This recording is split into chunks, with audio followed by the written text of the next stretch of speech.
பலிபீடத்தில் என்னை பரனே படைக்கின்றேனே இந்த வேளை. அடியேனை திருச்சித்தம் போல ஆண்டு நடத்திடுவே. பலிபீடத்தில் என்னை பரனே படைக்கின்றேனே இந்த வேளை. அடியேனை திருச்சித்தம் போல ஆண்டு நடத்திடுவே. கல்வாரியின் அன்பினையே கண்டு விரைந்தோடி வந்தேன். கழுவும் திரு ரத்தத்தாலே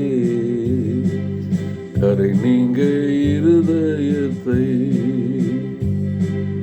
கழுவும் திரு ரத்தத்தாலே கரை நீங்க இருதயத்தை. சுயமென்னில் சாம்பலாய் மாற சுத்தாவியே அனல் மூட்டும். ஜெயம் பெற்று மாமிசம் சாக தேவாருள் செய்திடும்.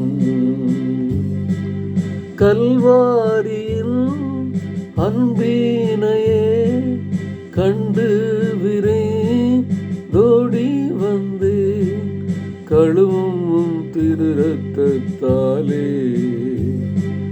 கரை நீங்க இருதயத்தை. கழுவும் திரு ரத்தத்தாலே கரை நீங்க இருதயத்தை. டியர் ஃப்ரெண்ட்ஸ், அன்பின் வாழ்த்துக்கள். ஆண்டவரும் இரட்சகருமாகிய இயேசு கிறிஸ்துவின் நாமத்திலே உங்களை வாழ்த்துகிறேன். ஆண்டவருடைய சீடர்களாக நாம் வாழ வேண்டும் என்றால் அனுதினமும் அவருடைய திரு ரத்தத்தாலே கழுவப்பட்டு அவர் நம்மை நடத்துகிற விதமாக அவருடைய பாதத்தில் அமர வேண்டும். ஏனென்றால் ஆண்டவரை அறிந்தவர்களை காட்டிலும் அறியாதவர்களை காட்டிலும் அறிந்தவர்களுக்கு தான் சத்துருவானவன் அநேக நெருக்கடியை கொடுப்பான். அதனால் ஆண்டவர் என்ன பண்ணார், சீடர்களை தன்னுடைய 3 வருட காலங்களிலே குறிப்பாக செலக்ட் பண்ணப்பட்ட சீடர்களை பார்த்தீங்கன்னா சுயத்தை விற்பதற்கு கற்றுக் கொடுக்கிறார். அவரோடு கூட பெருந்திரள் கூட்டம் வந்துச்சு. 4000 பேர் வந்தாங்க, 5000 பேர் வந்தாங்க, 7000 பேர் வந்தாங்க.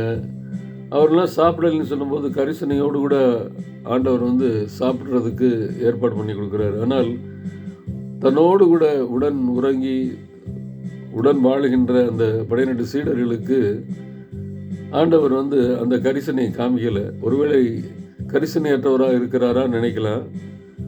அவர்களை பிற்காலத்திற்கு ஊழியத்திற்கு என்று அவர் கடந்து செல்வதற்கான காரியங்களை அவர் ஷார்ப் பண்ணுறாரு.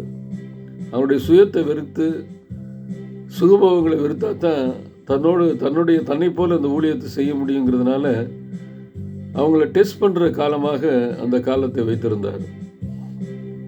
அதனால தான் பார்த்தீங்கன்னா சீடர்கள் பசியாக இருந்தார்கள். சீடர்கள் தங்குவதற்கு இடமில்லை, தலை சாய்க்க இடமில்லை. அவருக்கும் இல்லை, சீடர்களுக்கும் இல்லை. ஏன் இப்படிப்பட்ட கடினமான ஒரு ட்ரைனிங் அவர் கொடுத்தாருன்னா, அவங்க தான் உயிர்த்தெழுந்து பரத்துக்கு சென்ற பின்னால் ஊழியத்தை தொடர வேண்டியது சீடருடைய பொறுப்பு. அவர்கள் மற்ற மக்களைப் போல ஆண்டவர் வழிநடத்தினார்னா இந்த சீடத்துவத்தில் நிலைத்து நிற்க முடியாது. ஏனென்றால் சுவிசேஷம் அறிவிப்பது என்பது கடினமான பணி. அநேக அவமானங்கள், உபத்திரவங்கள், இழப்புகளை சந்திக்க வேண்டியிருக்கும். அதற்கு மத்தியிலையும் அவங்க நிலைத்து நிற்கணும்னா இந்த டெஸ்டிங் அவங்க கடந்து பாஸ் பண்ணணும். 12 பேருக்கு டெஸ்ட்டு வச்சார். யூதாஸ் காரியத்துக்கு டெஸ்ட்டு வச்சார். ஆனால் அவன் தோற்று போனான். இன்றைக்கு சீடத்துவ வாழ்க்கை என்பது கிரயம் செலுத்துகிற வாழ்க்கை. மற்றவர்களிடத்தில் கிரயம் செலுத்துவதை ஆண்டவர் எதிர்பார்க்கல. சீடத்துவ வாழ்க்கையில் வர்றவங்களுக்கு கிரயம் செலுத்த வேண்டும் என்று எதிர்பார்க்கிறார். அதற்காகத்தான் தன்னையே ஒரு கிரயம் செலுத்தியிருக்கிறார். பவுலடியாரும் கூட அந்த சீடத்துவ வாழ்க்கையிலே தன்னை இணைத்து கொண்டார், உயிர் தெளிந்த ஆண்டவரை சந்தித்தார் என்று சொல்லி நாம் தியானித்தோம்.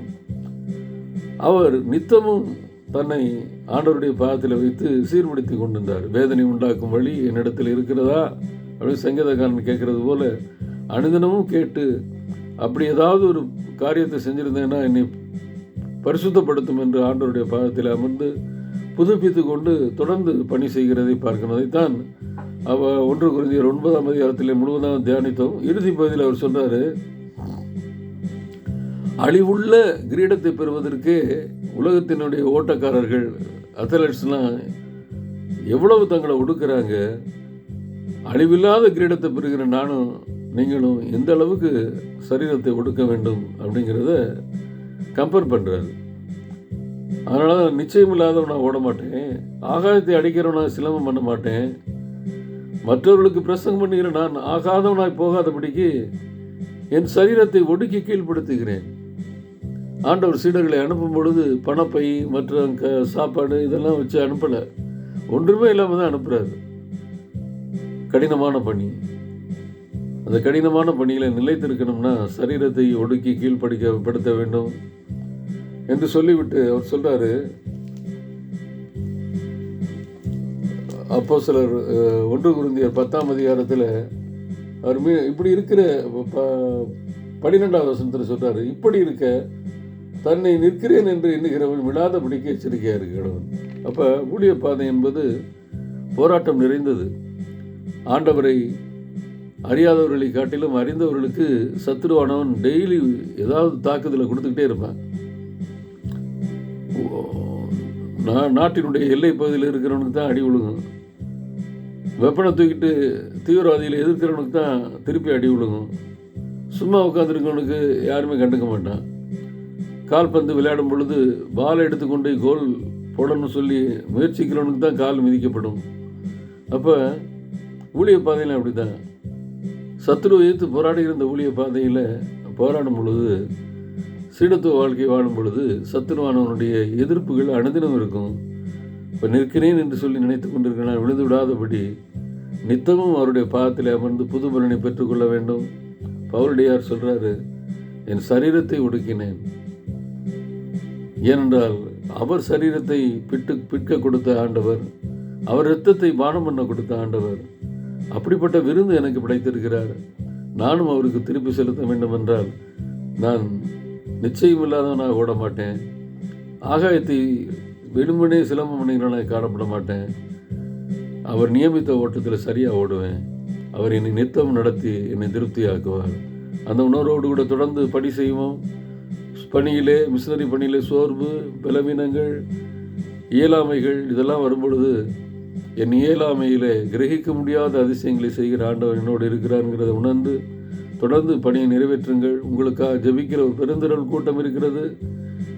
சீடத்துவ வாழ்க்கையிலே பாடுகள் இல்லாமல் சீடத்துவ வாழ்க்கை இல்லை என்பதை உணர்ந்து அந்த பாடுகளையும் தைரியமாக எதிர்த்து மேற்கொண்டு நிலைத்து நிற்கிற கிருபையிலே ஆண்டவரை தாரம் சொல்லி ஜெபித்து கடந்து செல்வோம். கர்த்தர் தாமே நம்முடைய ஊழியங்களையும் பணிகளையும் சிறக்க பண்ணுவாராக.